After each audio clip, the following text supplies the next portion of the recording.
antes de mais nada, agradecer ao Gabriel, a galera pelo convite, estou bem feliz de estar aqui. E reforçar o agradecimento dele, tipo, 9 horas da manhã, todo mundo está aqui, deve ter o quê? Uns 25 pessoas aqui, né? Então, estou bem feliz mesmo. E a topic de hoje é uma introdução a testes unitários e PDD. Então, eu vou falar um pouquinho rapidinho de mim, eu sou Ian. Todo mundo que vê essa frase fala que é para eu colocar um gif com os cabelos do Goku aqui saindo, aquela coisa do rabinho de macaco, eu tenho que trabalhar nisso.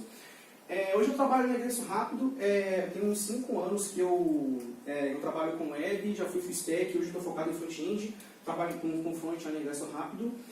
As minhas redes sociais, meu GitHub, meu Twitter, meu blog pessoal, onde eu posto algumas coisas lá. Fiquem à vontade para me adicionar, para trocar ideia, falar sobre qualquer coisa, é super tranquilo.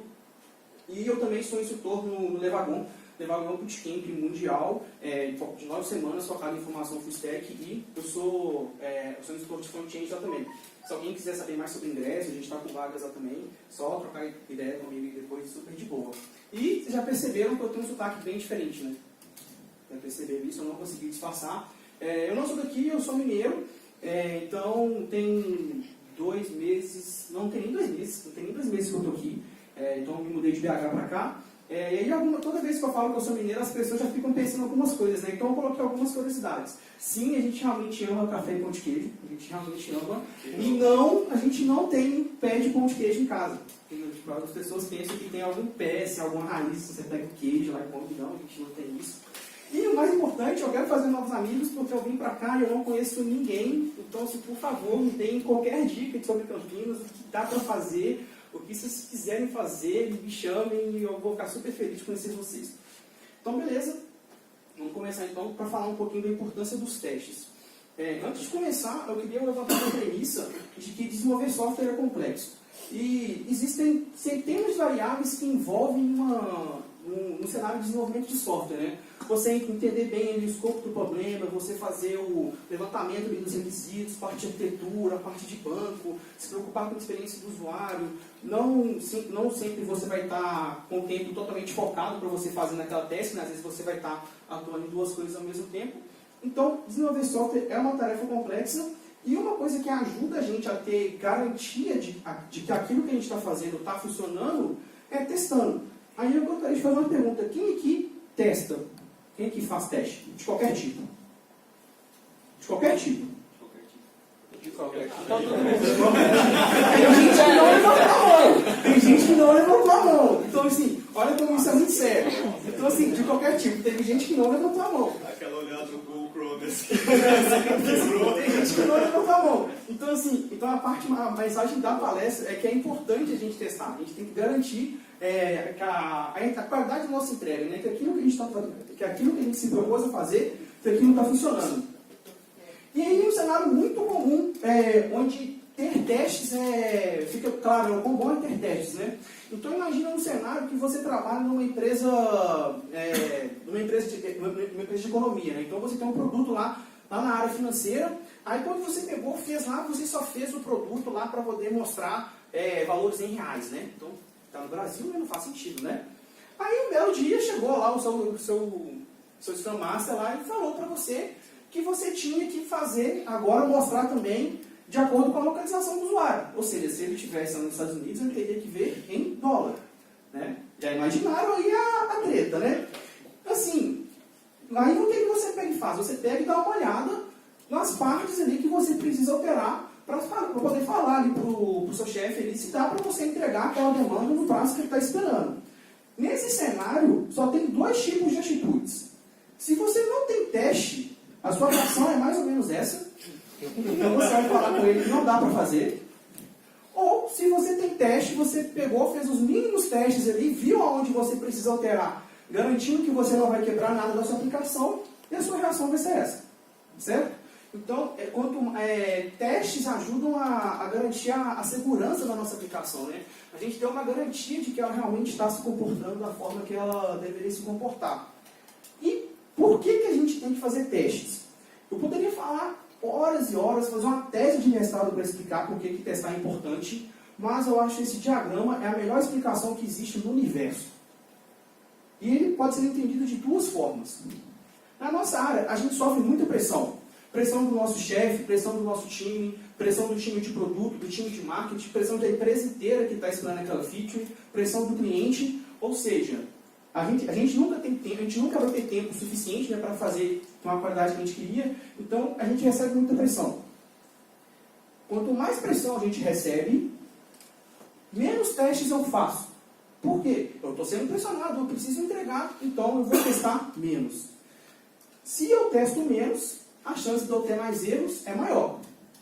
Se a quantidade de erros é maior, consequentemente, a pressão que aumenta sobre as minhas costas ela é muito maior.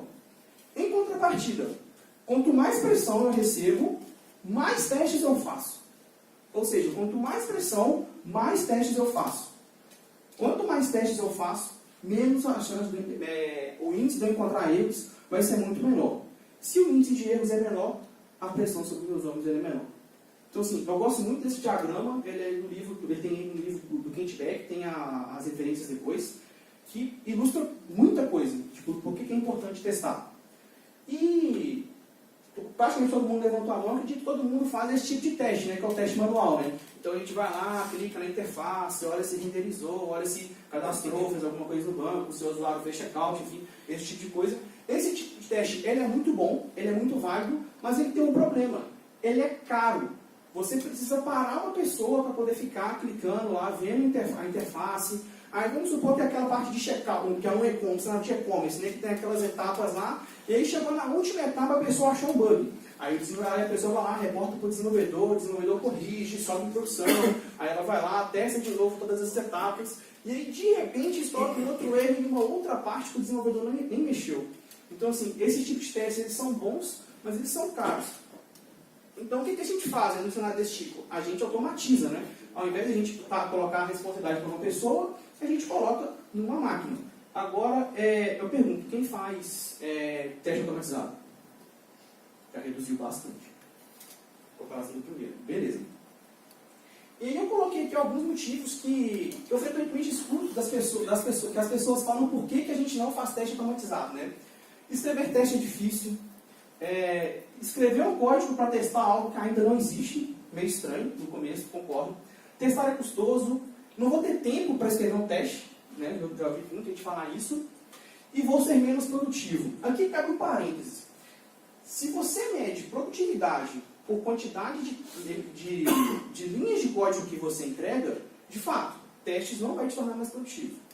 Por outro lado, se você analisa produtividade com o artefato da sua entrega, né, com o aspecto de funcional, testes vão te tornar muito mais produtivo, certo?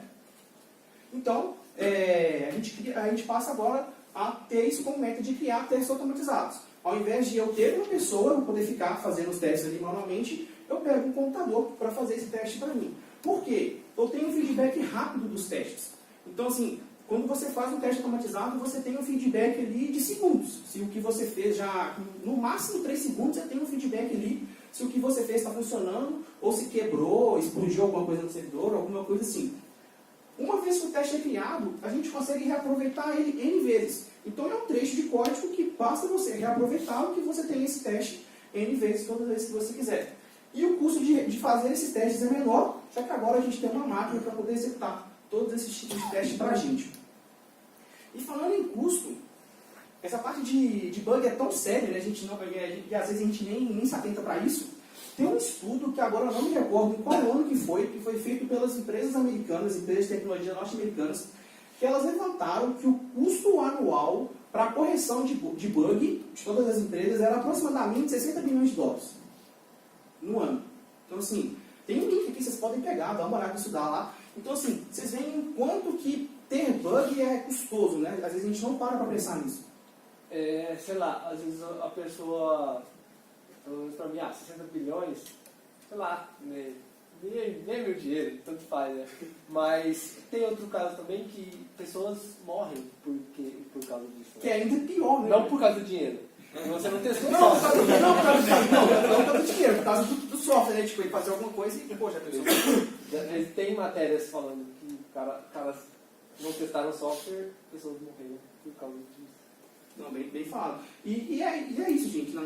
Isso aqui é muito sério. Então, assim, a gente não pode, tipo, falar assim, a gente tem um bug, tipo, tapar a cortina e deixar rolar, sabe? Não, a gente não pode fazer isso. Então, existem diversos tipos de teste. Então, alguns deles são testes manuais que a gente falou, e a gente vai ver um pouquinho desses três tipos: testes unitários, de integração e aceitação. Então, testes unitários são testes que eles visam garantir o funcionamento de uma mínima parte do meu projeto. Seja um pequeno método, uma pequena função, uma classe. Então, assim, eu vou testar sempre pequenas partes do meu código. Esses são os testes unitários. E eu testo eles sempre de forma isolada. Então, aí a gente pode até colocar um bind aqui no conceito de programação funcional, né, com as funções puras. Então, uma função pura é aquela que, dado um determinado tipo de entrada, é sempre o mesmo tipo de saída. Né? Então, dá para aplicar essa mesma analogia no caso de teste unitário. Teste de integração é quando a gente faz um teste que agora, ao invés de uma parte, a gente junta várias partes, várias pequenas partes e testa aquele conceito, né? A integração delas está funcionando. O melhor exemplo que eu posso dar para vocês nisso aqui é teste de endpoint de API. Então, se eu quero testar se o meu endpoint está se comportando da forma que eu esperava, se ele está retornando os dados que ele tinha que retornar, se está retornando o código HTTP certo, essas coisas, eu faço um teste de integração. E o teste de citação são aqueles testes um pouco maiores, né? Que são aqueles testes do Selenium. Aí sim, esses testes realmente demoram um pouco mais, porque ele abre o browser ali, né? Ele simula o funcionamento da aplicação, do fluxo inteiro. Então, quanto maior o seu software, mais tempo vai levar. Então, é um tipo de teste que já é esperado que demore mesmo. Então, a gente vai precisar de ferramentas para poder fazer teste, né? E uma coisa que no nosso mundo JavaScript é incrível é que a gente não tem problema de ferramenta. Se alguém falar que não tem ferramenta para X coisa em JavaScript, é bullshit, é mentira. Porque a gente tem zilhões. E nesse momento aqui que eu falar essas 4 aqui, vai aparecer mais uma, né? No mundo JavaScript é assim.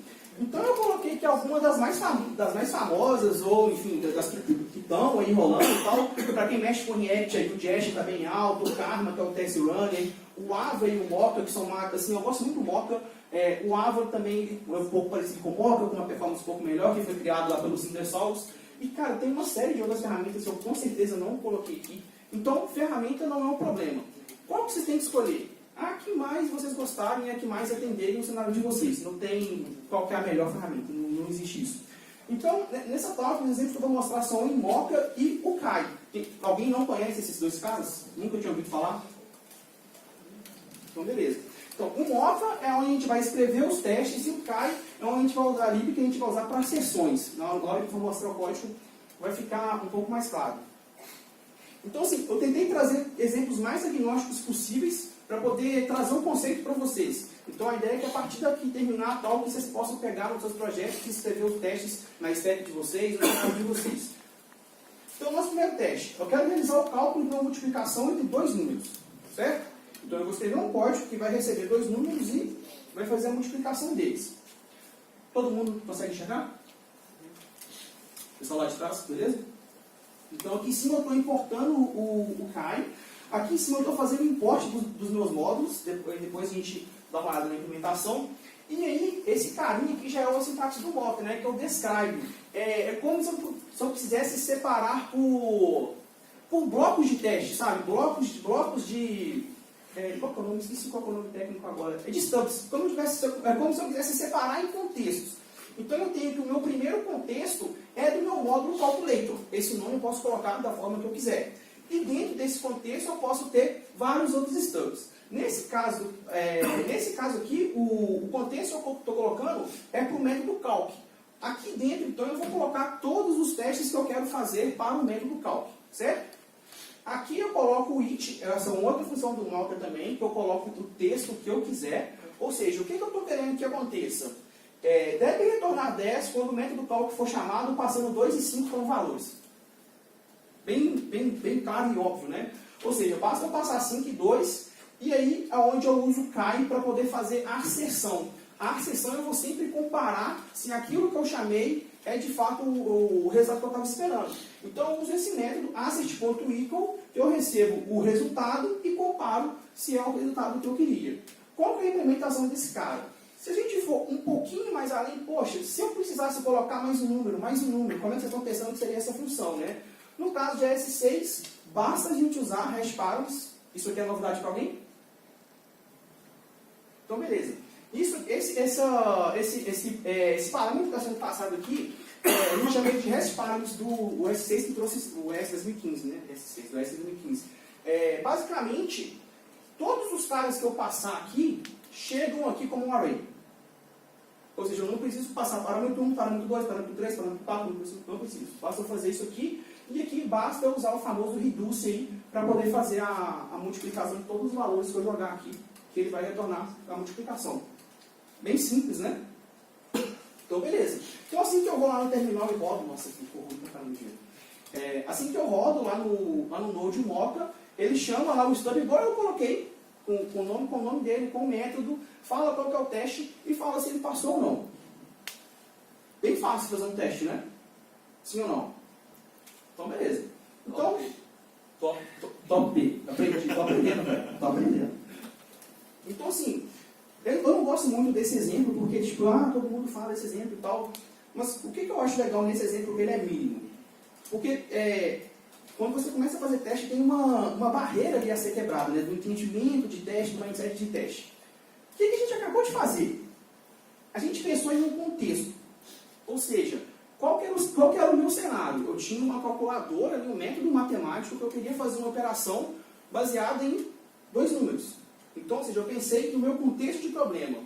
Eu defini a ação quando o meu método X fosse chamado. E eu validei se o resultado dessa ação era o que eu estava esperando. Esse é o mindset de qualquer teste que vocês forem fazer. Vocês pensam em um contexto, vocês definem qual vai ser a ação e validam se é o resultado que vocês estavam esperando ou não. Aí a gente entra no famoso, tão falado TDD, né? O que é esse cara? Caiu, sumiu o slide, já não acredito. Tá. O TDD foi criado pelo Kent Beck, é uma metodologia de programação que basicamente fala que você precisa criar o teste, primeiramente, antes de se criar qualquer estrutura de código. Então, quais são essas vantagens dessa metodologia? Né? É algo meio estranho você for pensar nisso. Como que eu vou testar algo que não existe? Né? É meio estranho se você for parar para pensar, mas é uma metodologia que tem uma série de vantagens.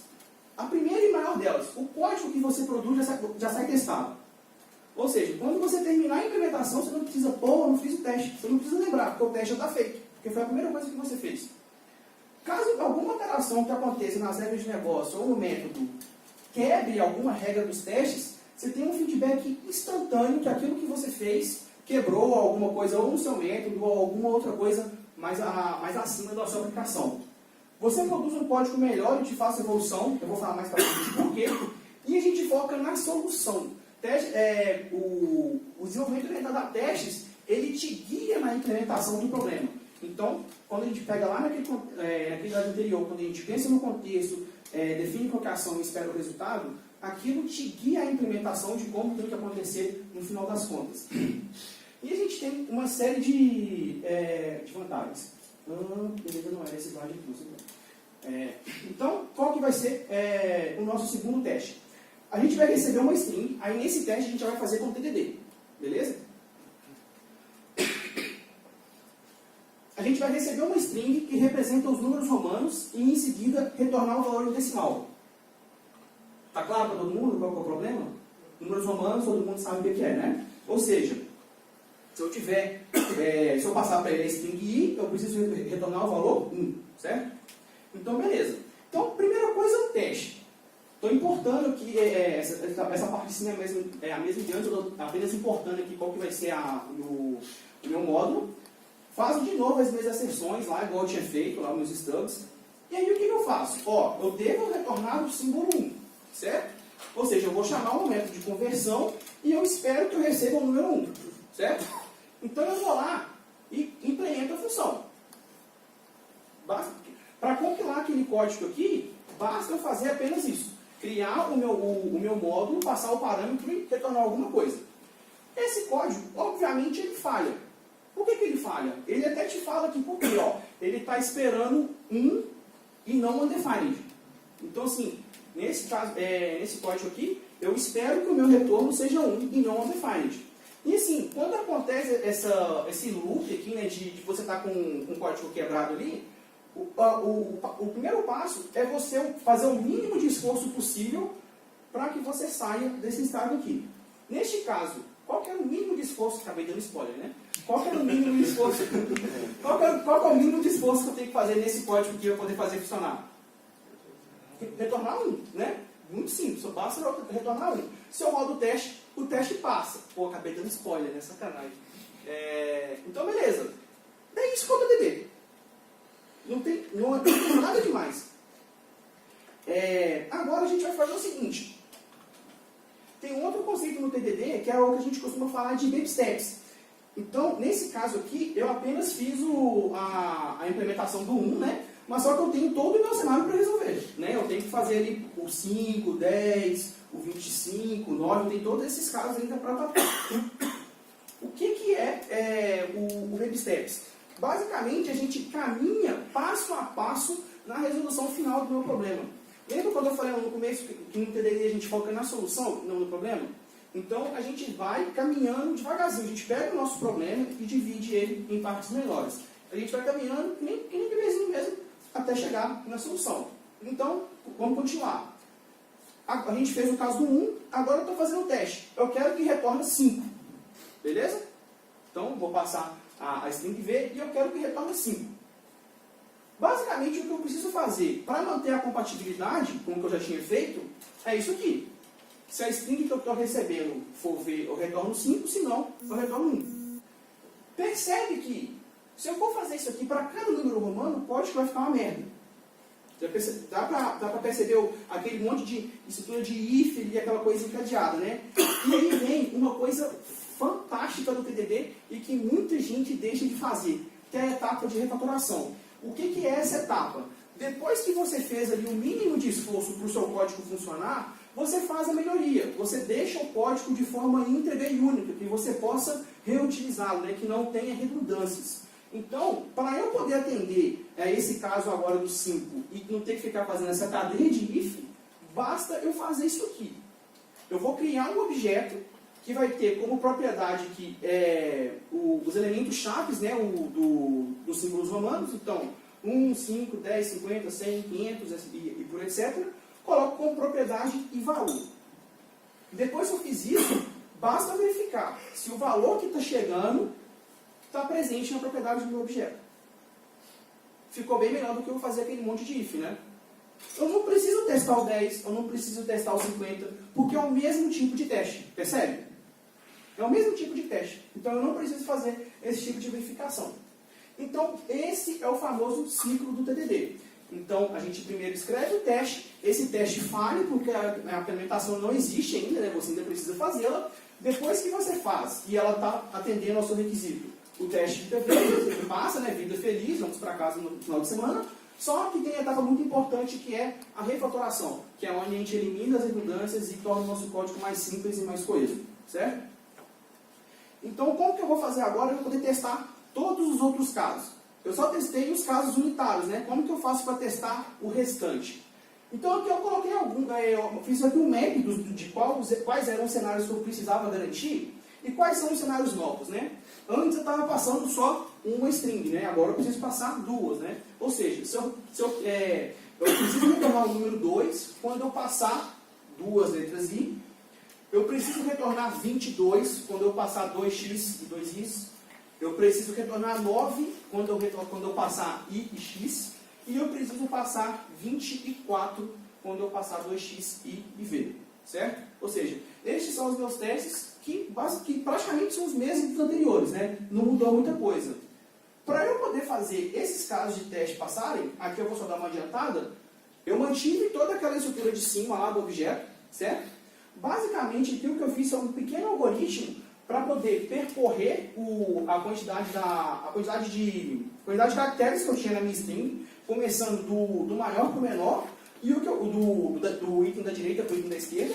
E o que eu faço é verificar se o item da esquerda é menor que o da direita. Se for menor, basta eu fazer uma multiplicação por menos 1, que ele faz a subtração. Aí aqui é matemática. Aí o restante aqui é matemática. Eu tenho todos os casos agora cobertos. Certo? Então, aqueles dois primeiros lá que eu tinha, mas esses novos eu estou cobrindo com esse simples algoritmo aqui de matemática. E o mais legal é que, como eu fiz o mapping das situações que eu precisava testar, qualquer algoritmo romano que eu passar vai funcionar. qualquer algoritmo, qualquer número romano com esse algoritmo você consegue pegar. Ou seja, quando a gente tem os testes quando a gente tem essa tela aqui, é a tela da felicidade, né? Tipo, a gente alterou, e está tudo funcionando, vamos para casa, aquela coisa. Então é mais ou menos assim que a gente fica. Tem uma outra coisa muito legal, e aí a gente entra um pouco mais avançado na parte de teste, que é a parte de mock. Basicamente, mock te permite criar uma instância de uma classe terceira, digamos assim, que está fora do escopo ali do seu objeto de uso. Basicamente, só para poder ilustrar esse exemplo aqui, imagina que eu tenho uma classe, um módulo, whatever, que tem operações relacionadas à data, certo? Eu quero testar, eu vou só usar essa classe para alguma outra coisa, mostrar essa data no meu componente, fazer qualquer outra coisa desse tipo. Só que eu não tenho esse cara, eu não tenho esse método, essa classe aqui. Então o que eu faço? Eu crio um mock. Com o mock eu crio uma instância dela, aqui no meu escopo de teste. Com essa instância eu consigo utilizar todos os métodos dela aqui. Então é um artifício bem poderoso que, na medida que você vai escrevendo o teste na aplicação, você com certeza vai se deparar com esse cara. E existem zilhões e zilhões de ferramentas de JavaScript que te dá as histórias de mock. Se eu não me engano, eu acho que o mais famoso é o Sinom, todo mundo a stack mais famosa aí que te dá, mas tem várias outras também. Eu tenho um exemplo de uma... Como é que faz de boa? Eu tenho um exemplo aqui de algo um pouco mais...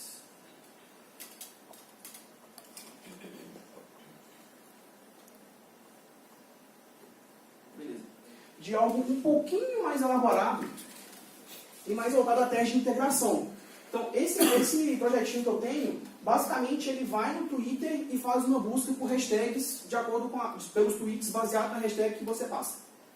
É basicamente isso aqui que o meu módulo faz. E aí eu criei um teste. Desculpa. E aí eu criei um teste para esse cara. Aqui agora eu estou fazendo um teste de integração, tá? Eu estou testando o resultado do endpoint inteiro. Quais são as coisas que eu consigo fazer nesse tipo de teste? Quais são as coisas que você consegue fazer? Uma delas é, nesse caso aqui, esse cara ele é uma promise. Esse cara aqui é uma promise, esse get tweets, certo? Então eu passo lá com a hashtag, e aí depois que a resposta vem, eu checo se primeiro eu tenho um array de itens, né? Se não é vazio. Tá? É o primeiro tipo de teste que eu faço. Também faço um outro tipo de teste para ver se as propriedades que eu coloquei, se elas estão sendo retornadas para quem consumiu a API. Essa é uma outra coisa que dá para fazer com teste de integração e várias outras coisas que você pode checar, se a resposta está vindo certinha, se você está mandando o código da TP certo, dá para você fazer várias outras coisas. E aí, esse mindset aqui que eu queria explicar para vocês aqui, ó, essa parte que eu estou ciclando aqui, de separação de testes. Esse cara, esse conceito eu aprendi com o Adam Mato, ele é do Lara e tal, ele fala bastante sobre teste TDD, como essa parte de testes também vai muito para back-end, a gente monta muita literatura boa em back-end, também recomendo que você dê uma olhada, mas basicamente o mindset de separação para você montar um teste primeiro eu coloco o given, que são as coisas que eu preciso, né? São os dados, os meus inputs. Depois disso, eu faço o N, ou seja, quando isso acontecer. Então, eu tenho a separação dos dados que eu preciso, o que eu estou chamando, e aqui eu tenho o dono. Ou seja, aconteceu esse processamento aqui, e eu agora tenho um resultado, e assim, aqui sim eu faço as minhas exceções com o que eu preciso comparar. É um mindset que eu procuro fazer quando eu faço teste de integração. Que eu acho mais funcional, que funciona para mim e tal, e aí fica bem mais... fica bem fácil de ser entendido, né? Uma coisa muito legal de você ter teste no seu projeto é que serve de documentação. Então, assim, não necessariamente quando você acabou de chegar lá na nova empresa e tal, vai ter uma pessoa lá 100% full time para te explicar lá como o projeto funciona, né? E a gente sabe que às vezes a gente vai lá, porta o projeto e começa a ler e tenta entender por ali, né? A primeira coisa que eu faço é ver se tem os testes.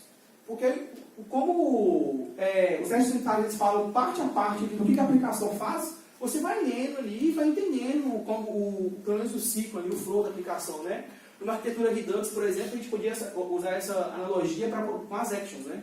Ou seja, eu iria primeiro as actions para saber o que está fazendo ali o projeto, enfim.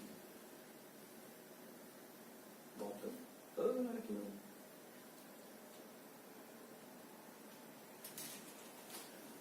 E aí, assim, algumas coisas que eu acabei aprendendo nesse tempo que eu tenho trabalhado fazendo teste. Nunca deixe o teste por fim. Então, assim, se você não tem nada de teste, não tem problema você pegar e fazer o teste depois que você terminar uma feature. É melhor ter o teste do que não ter, né? Mas, se você puder fazer o teste antes, é melhor ainda. Por quê? Repare que nessa primeira linha aqui, eu tenho o meu tempo distribuído para a parte de código e para a parte de teste. Na parte final eu deixei tudo aqui, todo esse gargalo aqui para teste. Ou seja, aqui embaixo, a quantidade de testes que eu tenho que fazer aqui é muito maior e com certeza o código final não vai ficar tão bom quanto se eu tivesse feito em partes separadas, certo? E aí tem um parêntese aqui que é muito relativo, assim, né, de empresa para empresa. Então, assim, eu acho que como desenvolvedor a gente tem que ter essa preocupação, mas tem empresa que, cara, não tem como, a cultura dela não te permite fazer teste, ou o cenário, enfim, tem várias coisas ali que ensinam para saber se aonde você está é possível fazer teste ou não. Não necessariamente a culpa vai ser sua. E uma coisa que é muito verdade, eu já trabalhei em empresa que tem teste e empresa que não faz teste. Toda empresa que tinha teste, uma coisa que funcionava era fazer isso aqui, né? Aquele contato de sangue. Ou seja, você não comita, você não faz push se não tiver teste. Tipo, nem olha o PS se não tiver teste, entendeu? Então, assim, você faz o contrato ali, tipo, com o seu time, ali, dá todo mundo a mãozinha e tal, arranca sangue, faz, pra você poder garantir que, cara, que a gente vai garantir essa qualidade, né? Então, é bem isso aqui mesmo. E tem uma coisa que está muito em alta, né, que é teste de componente e tal, eu não vou abordar disso, então mais detalhes vejam a tal do Gabriel. Você viu que eu já... Eu não sei, eu vou testar os componentes direto. Já você aborda aí para ele. Então, só para finalizar, sobre os nossos testes, eles precisam ser simples. O teste, vocês perceberam que nada mais é do que um código de JavaScript? Quando você tem aquele código macarrônico lá que você não entende e não é ruim, é a mesma coisa que o teste. Então, tenta fazer ali um teste simples e tal, um código bonitinho, para poder facilitar a leitura do seu coleguinha que vai ler. Eles precisam fornecer feedback rápido do seu funcionamento ao longo da aplicação, ou seja, você não pode tipo, rodar o teste e ficar, tipo, sei lá, esperando o tempo de um NPM install, sabe? Você tem que ter um feedback ali instantâneo se aquilo quebrou ou não. Seus testes precisam ser independentes, ou seja, eu testo coisas de forma separada. Um teste não depende do outro. Então a gente faz teste de forma independente. Aí eu acabei de falar aqui, né, que o código precisa ser fácil de ser lido, que a gente pode usar aí as boas práticas de programação. Eles ajudam no design de classes do seu projeto. Então, como o teste guia a implementação, você vai chegar a um bom design na parte de arquitetura e tal. Aí eu já estou levando um pouco mais para o lado de back-end. Quando você trabalha com orientação a objeto, testes te ajudam a saber se a sua classe está fazendo coisas demais. Então, a gente tem lá os princípios SOLID, né, que caso alguém não conheça, eu recomendo que dê uma olhada. Então, tem um dos princípios lá que as suas classes precisam ser coesas, né? Ou seja, elas precisam ser especialistas em uma coisa e fazer apenas uma coisa. Então, os testes te ajudam a ver se a sua classe está fazendo coisas demais, se você não devia dar uma quebrada ali em alguma coisa. E também te informam sobre acoplamento, o quão dependente uma classe está da outra. Então, testes também te ajudam nisso. E, claro, sempre que você puder, opte, no caso de orientações de objeto, opte por polimorfismo e interfaces. Algumas pesquisas, teve esse artigo acadêmico aqui do David Jansen, mostrando que eles pegaram dois times, um time que usou TDD e um time que não usou TDD. O time que gastou TDD, o time que fez TDD, ele gastou menos tempo debugando a aplicação e a complexidade do código produzido deles era bem menor. Ou seja, é uma coisa que a gente não para pensar, o tanto de tempo que a gente gasta debugando, né? Tem esse artigo também do Negapon, ele fez um estudo lá entre a Microsoft e a IBM. Eles dividiram entre os times da Microsoft e da IBM, o time que fazia teste com DDD e o time que não fazia.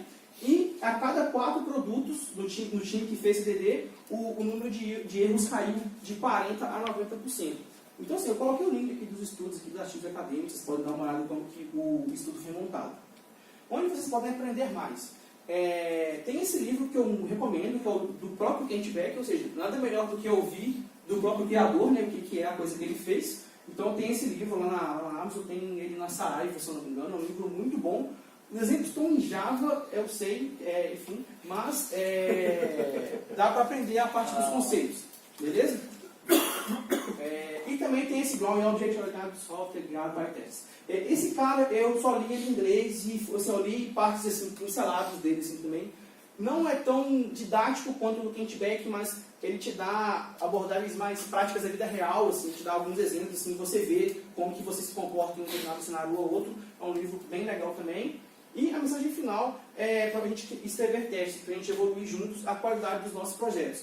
Ou seja, se o nosso produto, se o produto não está sendo usado, se o produto não está bom, se não está agradando o usuário, não é culpa do comercial, não é culpa do marketing, é culpa nossa, porque a gente fez mal. No mindset contrário, ou seja, se o produto está performando bem, se o usuário está gostando, se mais e mais pessoas estão usando e se ele está crescendo, é porque a gente fez o produto de uma forma legal e testes ajudam bastante nisso. E é isso, pessoal. Obrigado.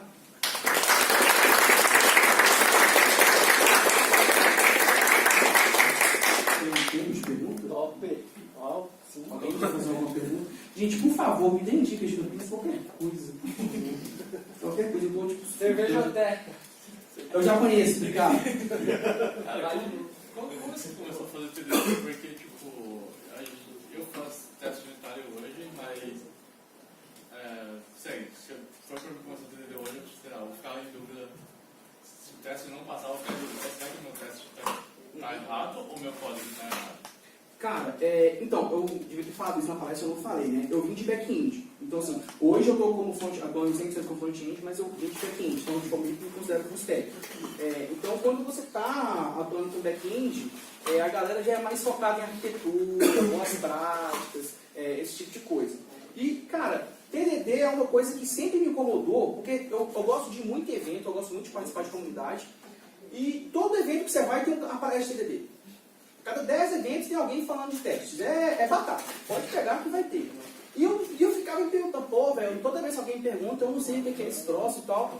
Aí eu peguei, assim, eu tentei pegar partes mínimas, assim, sabe? Um cenário minimamente, igual nesses exemplos que eu fiz aqui da parte dos números romanos e tal, eu tentei começar pelo caso mais simples. Porque, assim, no nosso dia a dia, a gente tem N cenários, sabe?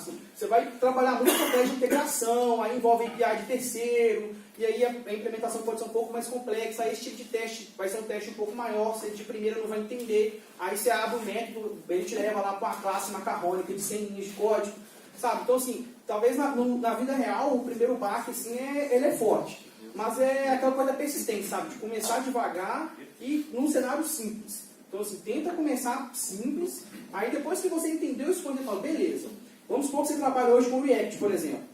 Tá, como que eu testo um componente em React? Como que eu faço um teste simples em componente React? Aí você vai lá e fez o teste passou, legal. Como que agora eu faço para testar se quando eu clico no botão está disparando a minha action do Redux? Já é uma coisa um pouco mais legal de você testar. Aí já é um improve ali, aí você faz esse teste legal, o teste passa. Você já sabe duas coisas, um teste que renderiza e um teste de comportamento. Então é esse mindset de passo a passo.